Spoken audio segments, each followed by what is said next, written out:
咁啊，有啲人咧又中意話啊，我個台度咧就擺啲綠色植物咧，就會有啲生氣啊等等嗰啲嘢。咁但係佢擺嘅咧，好多時咧就會擺咩咧？有啲人咧就係擺假花，有啲人就擺乾花。嗱，其實咧呢兩樣嘢咧對風水咧係完全冇幫助嘅。乾花係乜嘢啊？乾花等於花嘅屍體，咁你擺啲死氣嘅花喺度咧係冇用嘅。我哋點解要擺花咧？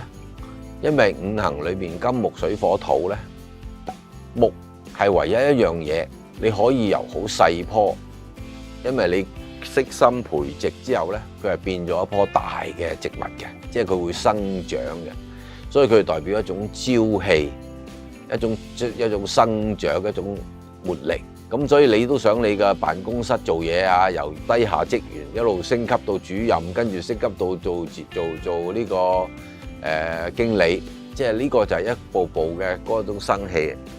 咁所以你嘅擺個屍體喺度咧，其實就冇用。